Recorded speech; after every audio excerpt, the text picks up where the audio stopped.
Hola, a continuación resolveremos un problema relacionado con el tema de absorción, en donde calcularemos el número de elementos de transmisión o de transferencia de masa.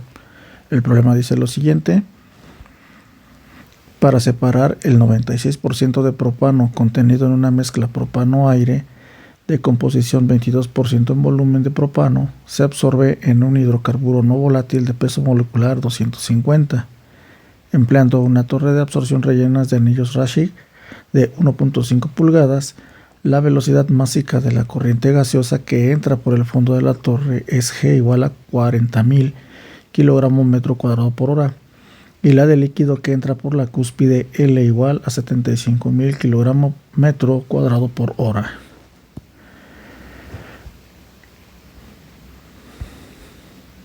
Bien, este es el esquema que representa, recordemos, a la torre de absorción empacada. Y ahora nos pide que calculemos, inciso A, la ecuación de la línea de operación para el empleo del diagrama XY. Inciso B, el número de elementos de transmisión. Los datos de equilibrio para este sistema expresados en fracciones molares de propano en el líquido y en el gas son los siguientes. Te dan los datos de equilibrio. Bien, aquí una observación nada más. Te das cuenta que aquí tienes Y asterisco, entonces esta Y es la Y de equilibrio. Ok, nada más para representar esta parte, para repuntarla, porque más adelante lo vamos a utilizar. Bueno, ¿qué sigue? Pues vamos a desglosar los valores. Tenemos ahí como primer punto Y1 igual al 96% en volumen, 0.96, XN 4% en volumen, 0.04, y N más 1, que es la entrada, 22% en volumen, 0.22, la masa o el peso molecular del líquido, 250 kilogramos por cada kilomol. Aunque no te lo da el problema, tú lo puedes expresar de esta forma. Gn más 1, que viene siendo la entrada del gas, son los 40.000 kilogramos por metro cuadrado hora. Esto es flux de gas. ¿Por qué flux? Porque cuando involucras el área ya es por cada metro cuadrado, entonces ahí ya no es flujo másico, es un flux de gas, ¿ok? Lo mismo sucede con el líquido, 75.000 kilogramos metro cuadrado por hora es flux de líquido, en donde será el hidrocarburo considerándolo no volátil. Bien, lo primero que tenemos que hacer es buscar esa ecuación que nos pide. Para ello vamos a hacer un balance de masa, vamos a enfocarnos a las concentraciones de entradas y salidas de la torre, pero nada más del propano, que viene siendo el soluto para este caso, ¿ok? Bien, tenemos entonces las concentraciones, esto es en volumen, 0.22, y lo vamos a dejar en concentración, la concentración en relación molar. 0.22 kilomol de propano por cada kilomol de aire, esa es la cantidad que te da. 0.2820 kilomol de propano por cada kilomol de aire.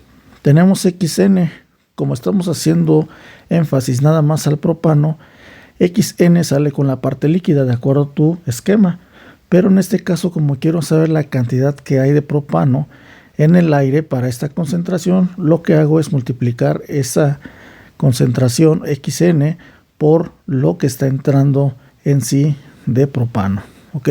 Entonces por eso 0.04 por 0.2820 de la relación antes calculada, y aquí ya tienes una Y2, vamos a llamarle Y2, considerando que esto es de propano, ¿ok? Bien, vamos a pasarlo a fracción molar. ¿Cómo le hago? Pues bueno, voy a tener en cuenta que la Y2 mayúscula que acabo de encontrar, que es la relación, lo voy a dividir entre lo que viene siendo propano y aire. ¿Por qué es 1.01128? Porque es por cada mol entra también aire, y al hacer esta conversión tenemos una Y2 que es una fracción molar, 0.01115, ¿ok? Entonces esto lo podemos pues encontrar de esa manera para tener ahora el fracción en peso de propano. ¿Cómo lo encuentro? Lo voy a encontrar con la siguiente conversión. Recuerda que Yn más 1 es 0.22 y te lo está dando en fracción molar. Entonces aquí vamos a buscarlo en fracción en peso. Recuerda que fracción en peso o fracción en masa es lo mismo para estos casos. Entonces aquí lo que haces es convertir todo esto a kilogramos. Acuérdate que esa es una relación. Es 0.22 por su peso molecular de ¿quién? Del propano. Igual que aquí arriba y aquí por el aire. ¿Por qué 0.78? Porque esto es el resto del 100%. Recuerda que esta es una mezcla. Estos son cantidades másicas, son aditivas. Entonces por eso es que hay 22% o 0.22 de propano y 0.78 de aire es el resto. ¿Ok? Los dos los convertimos a masa y obtenemos su fracción en masa o fracción en peso de 0.2997, casi 0.3. ¿Ok? Bien, entonces tenemos ahora, vamos a calcular la cantidad de aire que entra por metro cuadrado hora. Tomando el flux de ese gas, tenemos ahí la parte en donde podemos encontrar G'. Recuerda que G' hace referencia a ¿quién? Al gas inerte, en este caso es el aire. Entonces vamos a multiplicar lo que es la parte de la entrada, que son los 40,000, ¿verdad? Y lo que te está diciendo que entra en la torre, en el fondo, y vamos a restarle su fracción en peso que acabamos de calcular anteriormente. Esa es la razón del por qué lo estoy pasando a fracción en peso, fracción masa. ¿Ok? Entonces 1 menos esto, y esto da por hecho que te va a dar la cantidad de masa que habrá de ¿quién? Pues de aire. Por esa razón es G'. ¿Ok? Entonces aquí quedan los cálculos y te quedan 28.102 kilogramos por cada metro cuadrado hora de ese inerte, en este caso aire. Bien. ¿Qué sigue? Vamos a convertirlo a moles de aire. Entonces recuerda que lo multiplicas por su peso molecular y pues aquí tenemos la eliminación de unidades y te queda kilomol de aire metro cuadrado hora. Y esa es la cantidad. Entonces recuerda que esta cantidad la vamos a ocupar más adelante y ahorita te digo por qué. ¿Qué pasa con el hidrocarburo? Lo mismo. Entran los 75,000, multiplícalo por la conversión para pasarlo a kilomol y quedando de la misma forma tenemos 300 kilomol de hidrocarburo metro cuadrado por hora. Entonces ya tienes G' y L'. ¿Por qué lo necesitas? ¿Recuerdan el balance de masa? Cuando nosotros hacemos el balance de masa en una torre de absorción hay que tomar en cuenta el inerte. Entonces en este caso por eso es L'. Y ese entra como tal. L a la entrada va a ser la misma L a la salida, es la parte líquida. Esa también vamos a considerar que no cambia su concentración, entonces va a ser la misma cantidad, se permanecerá constante y podríamos considerarlo también como un inerte, aunque en realidad no lo es, ¿vale? Bien. Entonces tenemos ahora el balance de masa que se le vamos a hacer al soluto en toda la columna. ¿Quién es el soluto? Sigue siendo el propano. Entonces tenemos aquí la ecuación de balance, ¿ok? Te das cuenta que en este punto tenemos Y2. Esto dijimos que era la cantidad del soluto, que viene siendo pues el propano, ¿verdad? X0 es la concentración inicial, X1 y Yn+1 son las concentraciones que se van a llevar a cabo a la entrada y salida. Aquí está el balance de masa. ¿Por qué lo necesito? Porque el problema me está pidiendo la ecuación de la línea de operación y recuerda que este balance de masa me va a dar la línea de operación. ¿De acuerdo? Entonces, como quedan los datos, vamos a hacer ahí un ajuste, vamos a hacer un despeje y sabemos que X0 al inicio pues vale 0 porque no hay concentración inicial de propano en la corriente líquida en la entrada. Entonces eso vale 0. Hacemos un despeje porque desconocemos X1. ¿De acuerdo? X1 lo desconocemos porque conocemos las otras partes y al momento de que despejamos, calculamos ese X1 y tenemos lo siguiente. ¿De acuerdo? Esto viene siendo G', L', Yn+1 mayúscula y Y2 que calculaste anteriormente en el balance de masa referente al propano. ¿De acuerdo? Entonces te va a quedar finalmente un valor de X1 de 0.8716 kilomol de propano por cada kilomol de hidrocarburo. Entonces aquí estamos todavía con el soluto. Bien, guardemos esos datos porque estos me van a ayudar a encontrar la ecuación de la línea de operación. ¿Ok? Vamos a convertir esa fracción, esa relación molar a fracción molar. ¿Cómo le hacemos? Hacemos lo mismo de hace rato. Esa relación molar que encontramos hay que dividirla entre la mezcla que viene siendo hidrocarburo con propano. ¿Ok? Entonces ahí está, 1.8716 y tenemos una fracción de 0.4659. Esta es fracción molar. ¿De acuerdo? Bien, entonces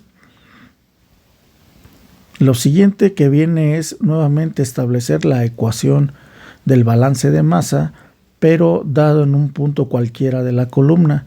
Te das cuenta que ya no hay en X y en Y, ya no, mayúsculas, perdón, aquí X y Y mayúsculas, ya no hay subíndices, considerando que puede ser cualquier punto. Entonces vamos a tener que aplicar nuevamente este balance de materia. Entonces, si no conocemos esos dos, pero sí conocemos los otros puntos, yn más 1 y x1, que es el que acabas de calcular en la diapositiva anterior, entonces hacemos las sustituciones de cada uno de los valores. Tienes g', tienes l' y tienes lo demás, a excepción de x y y mayúsculas, porque estamos considerando que es en cualquier punto. ¿Por qué en cualquier punto? Porque recuerda que esto tiene una pendiente, y pues la pendiente en varios puntos es la misma, entonces por esa razón se queda indicado nada más. Y lo que se hace es después pues reducir las operaciones, reducción de términos semejantes podríamos decirlo, y dejamos a la X despejada para dejar la relación molar, mejor dicho, de X con respecto a Y. Dividimos entre 300 y tenemos esta ecuación encontrada. Esta es la ecuación que podría darnos la línea de operación. ¿Ok? Esto está en función de sus relaciones molares.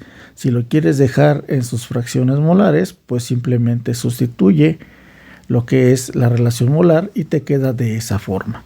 Entonces esta es nuestra ecuación que necesitamos, en la que nos está pidiendo el inciso A, y con esto pues ya tienes la ecuación para poder conocer tu línea de operación. Entonces recuerda que en esta línea de operación ahí existe lo que es L entre G máximo. No olvides eso. ¿Por qué? Porque se está separando del mínimo de acuerdo a lo que hemos hecho en ejercicios anteriores. Bien, entonces, ¿qué resulta de todo esto? Tenemos entonces ya nuestra ecuación. Vamos a dibujar o a plasmar el diagrama XY, ¿sale? Ahí está la ecuación encontrada, ¿sí? Y con la ayuda de Excel vamos a tener que encontrar los diferentes datos que nos van a servir para dibujar nuestra línea de operación. Entonces, como aquí está, prácticamente es una ecuación, lo que se está proponiendo es dar los valores de Y, pero como Y lo tengo en dos lados, tanto arriba como abajo, también la X, entonces para hacer más simple la resolución de esta ecuación, porque al final de cuentas es una ecuación, vamos a dejarlo en función. Entonces vamos a regresar a la ecuación anterior en relaciones molares, pero lo que tienes que tomar en cuenta es que tú vas a proponer tu fracción Y, y es lo que se hace en esta tabla. Si observas en la columna de Y minúscula, empezamos desde 0, 0.0114 y te vas de 2 en 2, así como te lo muestro aquí, y esta línea color morado, podríamos decirlo, es hasta donde llega el límite de tu proceso, porque llega a punto 22, no puedes pasarte más allá, pero yo lo pongo más para que observes que la línea de operación pues sigue estando constante por tener la misma pendiente, ¿vale? Entonces ahí está. Una vez que ya propones tus Y, entonces calculas las relaciones molares en Y mayúscula, que son estas, y con ello ya tienes las Y propuestas para poder encontrar a X mayúscula, que es lo que te desplaza acá. Observas aquí que te da un negativo. Ese negativo quiere decir que no lo vas a tomar en cuenta. Obviamente no hay concentraciones negativas, entonces te vas a la segunda fila. Entonces, una vez que ya tienes encontrado a X, de acuerdo a los valores de Y mayúsculas encontrados, pues ya puedes encontrar mediante el despeje de la fórmula para poder encontrar X minúscula, ¿ok? Aquí tienes que hacer un despeje al final de cuentas y tu gráfica queda de esta forma. En esta ocasión la gráfica es en fracciones molares, por eso son los X y Y minúscula, ¿de acuerdo? Entonces es así como encuentras esta línea de operación. Mucho ojo, esto no es la línea de equilibrio, es tu línea de operación. Vas a graficar X, Y minúscula sin tomar en cuenta el negativo y vas a partir de la segunda fila hacia abajo, ¿sí? Entonces, esta es la gráfica que vas a obtener.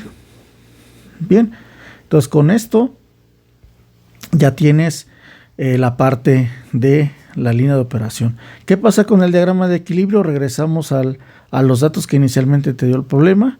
Ahí está. Y lo graficamos en la parte del diagrama que te muestro ahorita, ¿verdad? Y entonces pues ya con esto tienes aquí tu diagrama de equilibrio, que es esta parte de abajo. Entonces ya tienes la línea de operación, la que está arriba, y el diagrama de equilibrio que está abajo. Bien, entonces aquí quedan ya graficados los diagramas, tanto el de la recta de operación o la línea de operación y el diagrama de equilibrio. Vuelvo a repetírtelo. Bien. Después entonces vamos a buscar el número de elementos de transmisión, es el NOG. Ese también se llama número total de unidades de transferencia, NTU, de masa en fase gaseosa. Estamos considerando la fase gaseosa el propano. Entonces vamos a ver cuál es ese NOG. Este parámetro me va a ayudar a encontrar lo que viene siendo la altura de la torre, pero esto es otro tema, ¿ok? Entonces este NOG lo voy a encontrar con la siguiente fórmula, es esta de aquí. Esto involucra una integral, entonces tiene esta fórmula a resolver, ¿de acuerdo? Esto de aquí es una media logarítmica, así se llama, y se determina con esta siguiente fórmula. Entonces, por cuestiones de tiempo y también de espacio, porque son cálculos un poquito extensos, vamos a utilizar una regla, bueno, mejor dicho, una hoja de cálculo, ¿ok? Y tenemos lo siguiente. Entonces, esta hoja de cálculo la puedes resolver en Excel. Estas son las columnas que utilicé en este caso. Y aquí está el 1 menos y log, que es la media logarítmica determinada con esta fórmula. Es un logaritmo natural. Entonces, voy a hablarte de cada uno de los parámetros. Esta X se toma en cuenta a partir de la parte positiva. Recuerda que el negativo lo quitamos y vas a empezar a numerar a n de 0, 1, 2 hasta el número de filas que vamos a obtener. Esto es muy importante porque lo voy a utilizar más adelante. ¿De acuerdo? Estos son y, las fracciones en y la línea color morado que está aquí, la fila, es a donde llega tu proceso, las condiciones de tu proceso. ¿Ok? Entonces, este y asterisco es muy importante y ten mucho cuidado cómo lo vas a encontrar. Estos son los puntos que va a tocar el diagrama, va a ser tocado con respecto a la línea de operación. Son puntos tocados, es como un punto de conecte entre la línea de operación y la curva de equilibrio. ¿Cómo encuentro este cálculo? Bueno, tienes dos maneras. Una, y la que es más rápida, es por la herramienta de interpo. Entonces tú vas a interpolar entre los valores estos puntos, en donde te los va a desglosar utilizando la parte de la herramienta interpo. ¿Okay? La otra, y que es un poquito, digamos, menos exacta, es buscar punto por punto en tu gráfica, y tendrías que ser muy cuidadoso para encontrar un valor aproximado. Entonces así lo puedes encontrar. Esto es lo más tedioso, digamos, del método. Por eso la herramienta interpo pues te puede ayudar a encontrarlo más rápido, ¿sí? Entonces así encontramos y asterisco, ¿ok? El punto que toca es un punto de conecte, vuelvo a repetírtelo, entre la línea de operación y la línea de equilibrio, ¿de acuerdo? Y haces las restas, 1 menos y asterisco, te queda esto, 1 menos y. Estas partes que están aquí en la columna son la parte que te está pidiendo la media logarítmica, ¿de acuerdo? Entonces aquí está. Entonces finalmente con esto lo logras y tenemos aquí esta diferencia, que es lo que te está pidiendo en la integral. y menos y asterisco. Por esa razón aquí también la calculas. Te das cuenta entonces que y asterisco es muy importante que la encuentres porque lo estás utilizando en prácticamente las dos fórmulas. ¿Sale? Entonces ya tienes aquí determinado el valor de toda esta operación para esta integral. Digamos que es la parte de la integral. Cabe mencionar entonces que todos estos puntos también son de acuerdo a los cambios que tiene y asterisco y y también. Todo está en base a la fase gaseosa, por eso está la y nada más. La x es nada más como de base para que te des cuenta que pues se utilizan los valores que corresponden a cada x. ¿Los vamos a utilizar? Pues también sí se utilizan, ¿va? Otra cosa importante, de acuerdo para encontrar este tipo de parámetros, el n o g, pues es muy complicada una integral de forma analítica. Generalmente para poderla resolver se utilizan métodos numéricos. En esta ocasión voy a utilizar el método de Simpson 1/3. Puedes utilizar el que quieras. El Simpson 1/3 es el más rápido, por así decirlo, pero de igual forma tendremos que ocupar una hoja de cálculo en Excel para hacer o agilizar el cálculo, ¿de acuerdo? Bien, entonces ya tengo la tabla. ¿Qué es lo que voy a hacer?